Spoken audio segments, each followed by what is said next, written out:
Hello everyone, welcome back to our YouTube channel. हम लोग RBSC assistant professor एबीएसटी का 2021 का पेपर 2 डिस्कस कर रहे थे। तो अब हम लोग उसी को आगे कंटिन्यू करते हैं। So let's start.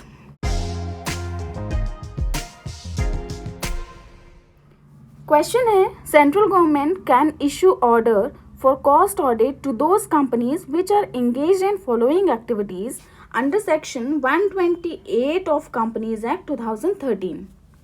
Central government जो है वो ऑर्डर इशू कर सकती है कॉस्ट ऑडिट के लिए उन कंपनीज को जो इन एक्टिविटीज़ में इन्वॉल्व होती हैं अंडर दिस सेक्शन। तो क्या क्या ऑप्शंस हैं? फर्स्ट है आपका production, processing and manufacturing companies, mining companies, cement, cycle and tyre tube companies, all of the above. तो इस सेक्शन के अकॉर्डिंग ये सारी ही एक्टिविटीज़ में जो कंपनीज इन्वॉल्व होती हैं उनके कॉस्ट ऑडिट के लिए सेंट्रल गवर्नमेंट ऑर्डर इशू कर सकती है। तो हमारा correct answer all of the above होगा। नेक्स्ट क्वेश्चन है, cost audit is for the purpose of. Cost audit का पर्पज क्या होता है, क्यों कराई जाती है कॉस्ट ऑडिट? पहले आपका कॉस्ट कंट्रोल करने के लिए, कॉस्ट रिडक्शन के लिए, proper utilisation of scarce resources, scarce resources को प्रॉपरली यूटिलाइज करने के लिए। तो कॉस्ट ऑडिट का जो पर्पस होता है वो तीनों ही होता है, आपका कॉस्ट कंट्रोल करना भी, कॉस्ट को रिड्यूस करना भी, और आपके जो रिसोर्सेज हैं, स्केर्स रिसोर्सेज हैं, उनको अच्छे से अप्रोप्रिएट तरीके से यूटिलाइज करना। तो करेक्ट आंसर आपका 4th हो जाएगा।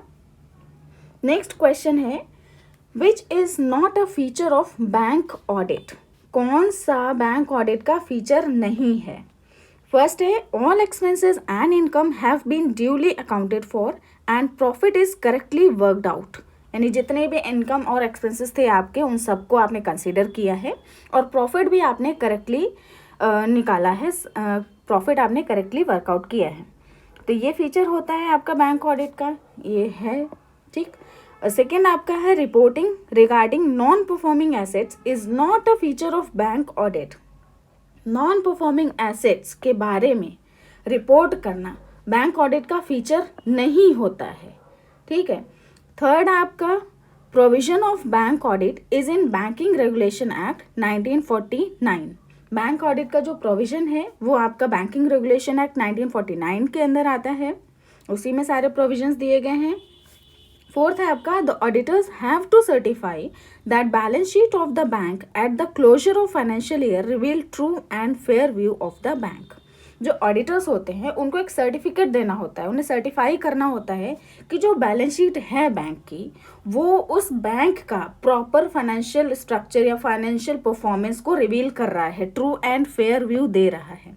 तो ये भी आपका ये 3 आपके फीचर होते हैं बैंक ऑडिट के। लेकिन जो सेकेंड ऑप्शन है आपका, यहाँ पे ऑलरेडी नॉट लिख दिया है, तो इस वजह से ये आपका बैंक ऑडिट का फीचर नहीं होगा।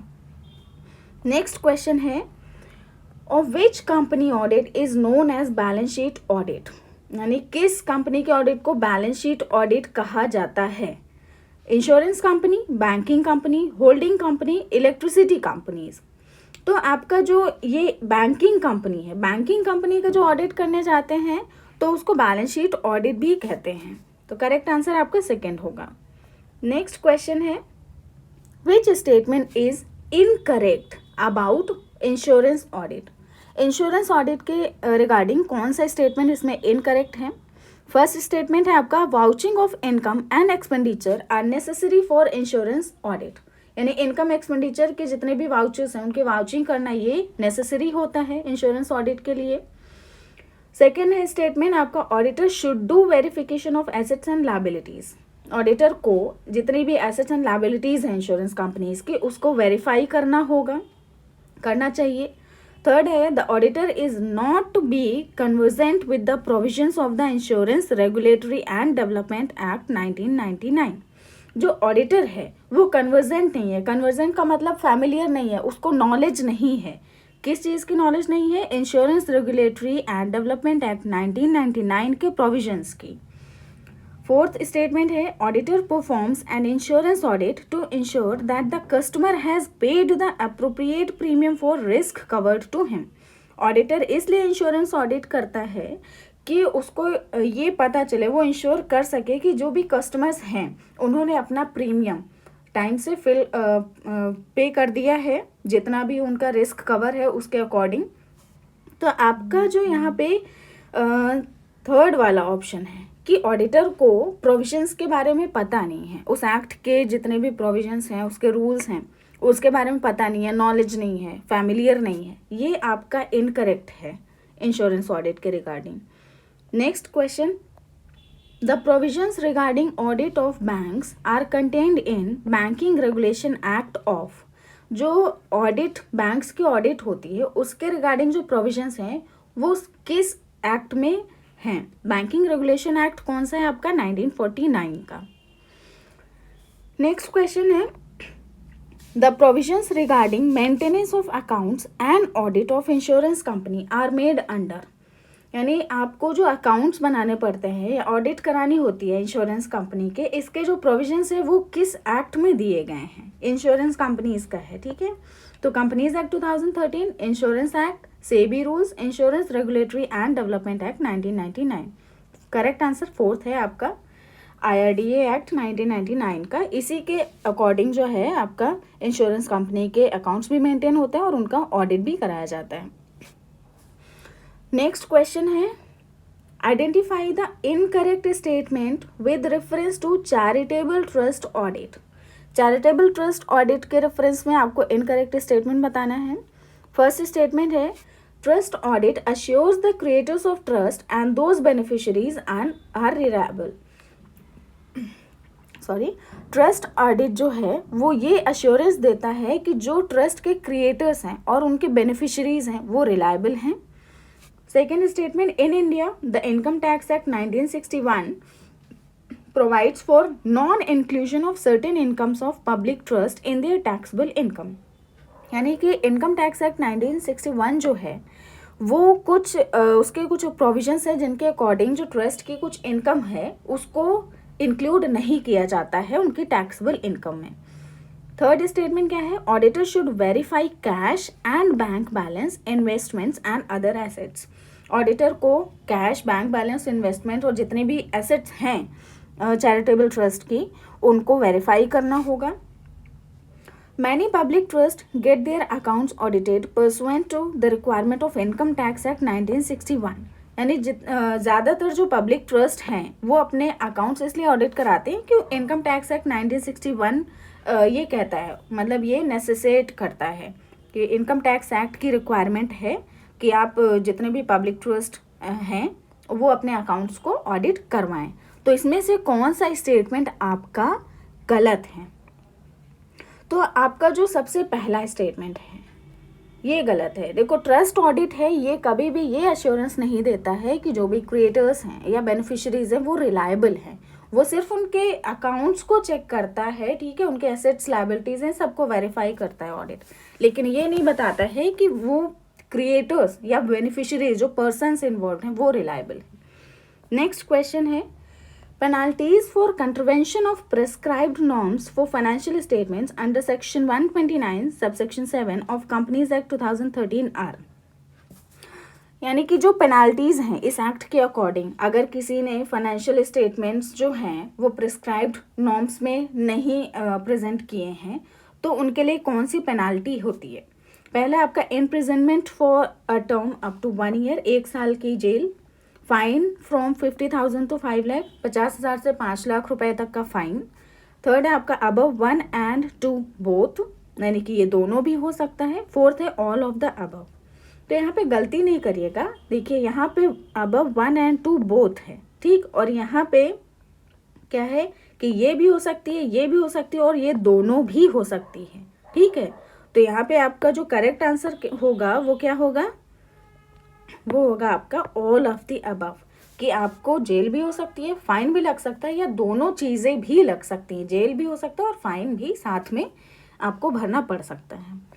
Next question, under which section of companies act 2013 provisions for maintenance of accounts are given. यानी किस सेक्शन के अकॉर्डिंग जो आप अकाउंट्स मेंटेन करते हैं कंपनीज, वो उसके प्रोविजंस किस सेक्शन में गिवन हैं? तो आपका सेक्शन 128 है, उसमें सारे प्रोविजंस दिए गए हैं कि आपको अकाउंट्स कैसे मेंटेन करना है, कौन कौन से मेंटेन करना है, क्या चीज़ें उसमें ज़रूरी हैं आपके दिखानी। ये सारी चीज़ें आपका सेक्शन 128 ऑफ कंपनीज एक्ट 2013 में दिया गया है। Next question, on which matter an auditor should focus at the time of audit of educational institution. यानी ऑडिटर जो है अगर किसी एजुकेशनल इंस्टीट्यूशन का ऑडिट करने जा रहा है तो उसे किस चीज़ पे फोकस करना चाहिए। Test of acts and rules, जो भी एक्ट या रूल्स एप्लीकेबल हैं उनका टेस्ट करना चाहिए। इनकम और एक्सपेंडिचर जो ही है इंस्टीट्यूशन का उनको भी टेस्ट करना चाहिए। एसेट्स और लायबिलिटीज़ हैं उनको भी वेरीफाई करना चाहिए। तो करेक्ट आंसर आपका all of the above. Next question है, in efficiency audit audit is conducted of the following. Efficiency audit में किस चीज़ को ऑडिट किया जाता है? Skill of human resources, check the use of plant and machinery capacity, check the efficient use of capital. यानी कि जितना ह्यूमन रिसोर्सेज है वो कितना स्किल्ड है उसकी भी वेरिफिकेशन होती है, और प्लांट और मशीनरी की कैपेसिटी कितनी है, कितना प्रोडक्शन कर सकती है उसका भी चेक होता है, और जो आप कैपिटल है आपके पास उसको कितना एफिशिएंटली यूटिलाइज कर रहे हो। ये सारी चीज़ें आपकी इसमें आती हैं, आपके एफिशिएंसी ऑडिट में आती हैं। तो करेक्ट आंसर 4th हो जाएगा।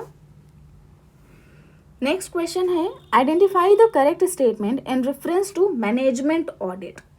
मैनेजमेंट ऑडिट के लिए आपको करेक्ट स्टेटमेंट बताना है। फर्स्ट है आपका, it is appraisal of management performance, यानी मैनेजमेंट की जो परफॉर्मेंस है उसको अप्रेजल होता है मैनेजमेंट ऑडिट। मैनेजमेंट ऑडिट में be defined as audit of management, इसको हम ऑडिट ऑफ मैनेजमेंट भी कह सकते हैं। Management audit is not mandatory, management audit mandatory नहीं होता है, वॉलंटरी होता है। अगर आप करवाना चाहे कराएं, नहीं तो कोई बात नहीं। तो यहाँ पे करेक्ट स्टेटमेंट क्या हो गया? ऑल ऑफ द अबव, ये सब सही है। Next question, what is an important aspect for internal control in ADP audit. ADP audit में जो इंटरनल कंट्रोल के लिए होता है उसका सबसे इम्पोर्टेंट एस्पेक्ट क्या होता है? ईडीपी ऑडिट मतलब होता है आपका इलेक्ट्रॉनिक डेटा प्रोसेसिंग ऑडिट। क्या है? Electronic data processing. ठीक, तो इसमें इंपॉर्टेंट क्या होता है? Administrative control, system development controls, procedural control and organisational control, या फिर ऑल ऑफ द अबव। तो एडीपी ऑडिट में आपका एडमिनिस्ट्रेटिव हो, सिस्टम डेवलपमेंट हो, प्रोसीजरल, ऑर्गेनाइजेशनल, इन सब का कंसीडर किया जाता है, इसलिए आपके सारे इंपॉर्टेंट एस्पेक्ट्स हैं।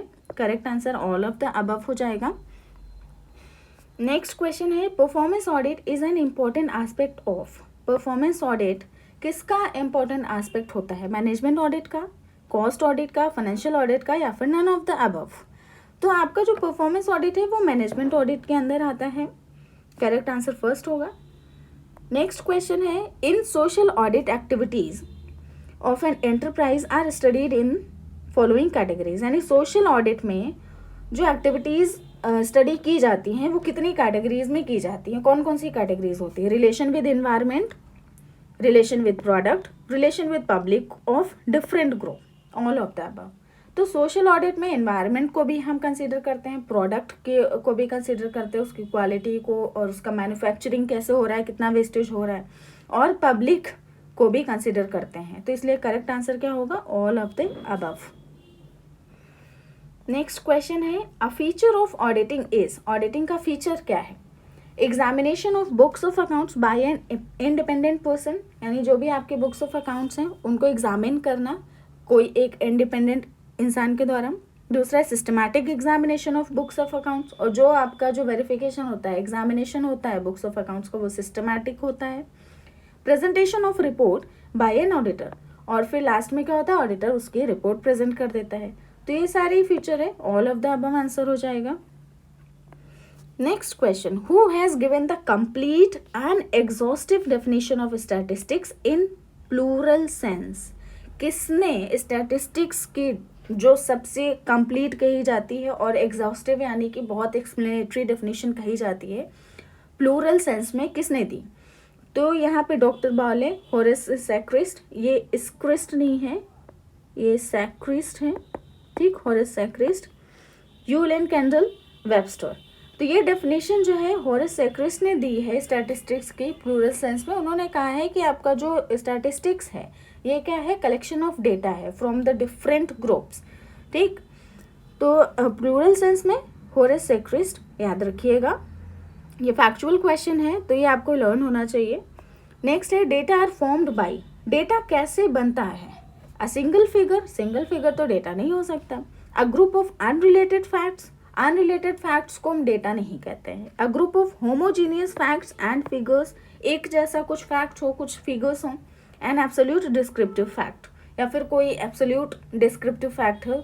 तो आपका जो डेटा होता है वो होमोजीनियस फैक्ट से बनता है। आप किसी एक जब भी डेटा कलेक्ट करते हैं तो किसी एक पर्सपेक्टिव को लेके चलते हैं, किसी एक चीज़ के बारे में डेटा कलेक्ट करते हैं, तो वो होमोजीनियस फैक्ट्स एंड फिगर्स से डेटा हमें ऑब्टेन होता है। Next question, only in the following situation can true conclusions be drawn from statistical data, यानी कि अगर इस सिचुएशन में कौन से ट्रू कंक्लूजन्स ड्रॉ किए जा सकते हैं किसी स्टैटिस्टिकल डेटा से। By not trusting them at all, कि हम उस डेटा को, स्टैटिस्टिकल डेटा जो हमारे पास है हम उसको बिल्कुल भी ट्रस्ट नहीं करते। By putting excessive trust in them, या फिर हम बहुत ज़्यादा ट्रस्ट कर रहे हैं उस डेटा पे कि जो भी डेटा है बहुत एक्यूरेट है, एकदम 100%। या by interpreting them wisely and logically, या फिर हम उनको क्या कर रहे हैं, उसको इंटरप्रेट कर रहे हैं, स्टडी कर रहे हैं, लॉजिक लगा रहे हैं उसमें, ठीक है, कुछ टूल्स लगा रहे हैं, इंटरप्रिटेशन कर रहे हैं। तो इसके द्वारा हम कोई कंक्लूजन ड्रॉ कर सकते हैं, या फिर नॉन ऑफ द अबव। तो आपका जो करेक्ट आंसर क्या है, थर्ड है, कि हम भी डेटा कलेक्ट करते हैं उससे हम कंक्लूजन तभी निकाल पाएंगे जब हम उस डेटा को समराइज करेंगे, कैटेगराइज करेंगे, स्टडी करेंगे, फिर उसको इंटरप्रेट करेंगे, ठीक है, लॉजिकली उसको हम स्टडी करेंगे। नेक्स्ट क्वेश्चन है, which average would be suitable average for size of readymade garments. Readymade garments के साइज के लिए कौन सा सुटेबल एवरेज होगा। एवरेजेस आपके कितने होते हैं, मीन, मीडियन, मोड, ये सारे एवरेजेस हैं, ठीक है। इसमें रेडीमेड गारमेंट्स के साइज अगर आपको डिसाइड करनी है तो सुटेबल एवरेज कौन सा होगा, तो यहाँ पे आपका सुटेबल एवरेज मोड होगा। क्यों होगा, क्यों, देखो मोड जो है वो जो कैटेगरिकल वेरिएबल्स होते हैं उन पे अप्लाई होता है, ठीक है। अब यहाँ पे रेडीमेड गारमेंट्स की अगर बात हो रही है तो यहाँ पे हमारे पास कोई न्यूमेरिकल डेटा नहीं होता है, ठीक है, तो हम उसमें मीन और मीडियन नहीं लगा सकते हैं, तो इसके लिए मोड सबसे ज़्यादा सुटेबल एवरेज होगा। नेक्स्ट क्वेश्चन है, in which average the effect of extreme values is the highest. किस एवरेज में जो सबसे एक्सट्रीम हाइएस्ट वैल्यूज होती हैं उसका इम्पैक्ट भी सबसे ज़्यादा होता है, वो कौन सा एवरेज होता है, अरिथमेटिक मीन होता है, मीडियन होता है, या मोड होता है, या ज्योमेट्रिक मीन होता है। तो ये आपका अरिथमेटिक मीन होता है। अरिथमेटिक मीन में एक आपका जैसे जब हम कैलकुलेट करते हैं एक कोई वैल्यू बहुत लोवेस्ट होती है, एक कोई वैल्यू बहुत हाईएस्ट होती है, लेकिन जब एवरेज निकालते हैं तो एवरेज आपका अच्छा आता है।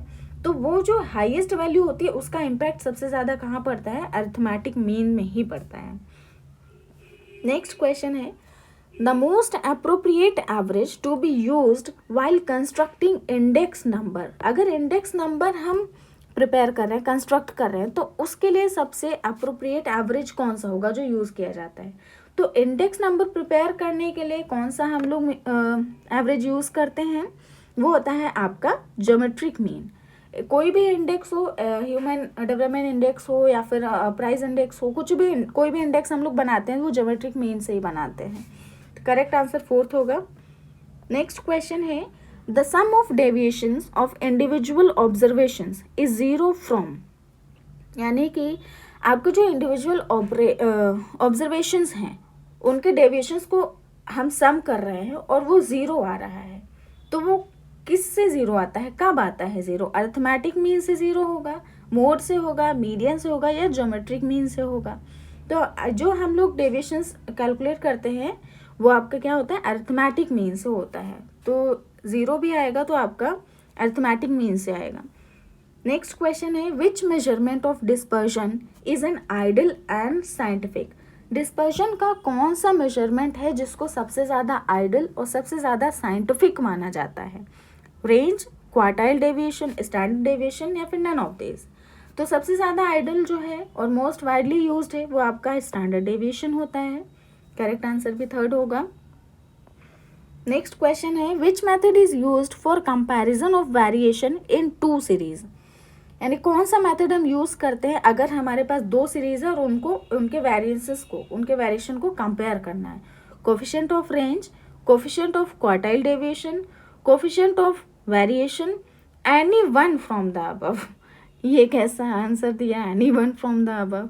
ठीक है, तो यहाँ पे आपका जो कोफिशिएंट ऑफ वेरिएशन है इसको हम यूज़ करते हैं जब हमें दो सीरीज में कंपैरिजन करना होता है। Next question, second measure of skewness is based on, skewness का जो सेकेंड मेजर होता है वो किस पे बेस्ड होता है? Arithmetic mean, mode, median and mean deviation, arithmetic mean, median, mode and standard deviation, quartiles and median, none of this. जो सेकेंड मेजर ऑफ स्क्यूनेस होता है वो आपका क्वार्टाइल्स एंड मीडियन पे बेस्ड होता है। नेक्स्ट क्वेश्चन है Sheppard's correction is required when, Sheppard का करेक्शन कब ज़रूरी होता है, उसकी मतलब ज़रूरत कब पड़ती है? स्टेटमेंट्स क्या है, सिचुएशन है frequency distribution is in continuous series, आपकी जो फ्रीक्वेंसी डिस्ट्रीब्यूशन है वो कंटिन्यूस सीरीज की है। Frequency tapers off to zero in both direction, यानी फ्रीक्वेंसी जो बहुत तेजी से दोनों ही डायरेक्शन में जीरो हो जा रही है, पॉजिटिव में भी और नेगेटिव में भी। Total frequency is not less than 1000 approx, और टोटल फ्रीक्वेंसी 1000 से कम नहीं है। All of the above conditions fulfil, या फिर सारी कंडीशंस फुलफिल होती हैं तब हम शेफर्ड्स करेक्शन अप्लाई करते हैं। तो आपका शेफर्ड्स करेक्शन की ज़रूरत तब होती है जब आप ये सारी कंडीशंस फुलफिल करते हैं, यानी आपका फ्रीक्वेंसी डिस्ट्रीब्यूशन कंटिन्यूअस हो और दोनों ही डायरेक्शन में बहुत तेज़ी से जीरो की तरफ बढ़ रहा है और टोटल फ्रीक्वेंसी आपकी 1000 से कम नहीं है, यानी 1000 से ज़्यादा है। तो ये सारी कंडीशंस अगर फुलफिल हो रही है तो हम शेफर्ड्स करेक्शन अप्लाई करते हैं।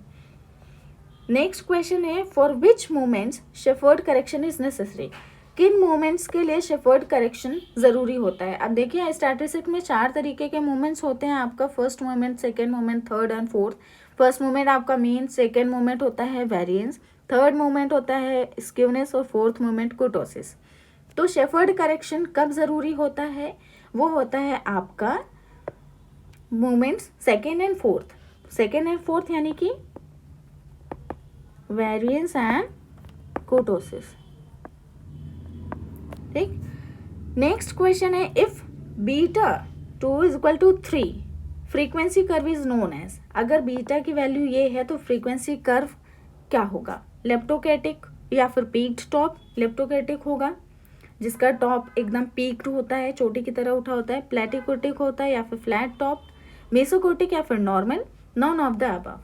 तो बीटा की वैल्यू जो है अगर बीटा 2 3 है तो इस फ्रीक्वेंसी को हम मेसोकोटिक नॉर्मल डिस्ट्रीब्यूशन भी बोलते हैं। करेक्ट आंसर आपका थर्ड होगा। ठीक है, आज के इस वीडियो में हम लोग इतने क्वेश्चंस करते हैं, बाकी के क्वेश्चंस हम लोग नेक्स्ट वीडियो में कंटिन्यू करेंगे। और अगर आपको वीडियो पसंद आया हो तो लाइक एंड अपने दोस्तों के साथ शेयर भी कर दीजिएगा। ठीक है, मिलते हैं हम लोग नेक्स्ट वीडियो में। Till then bye bye and take care.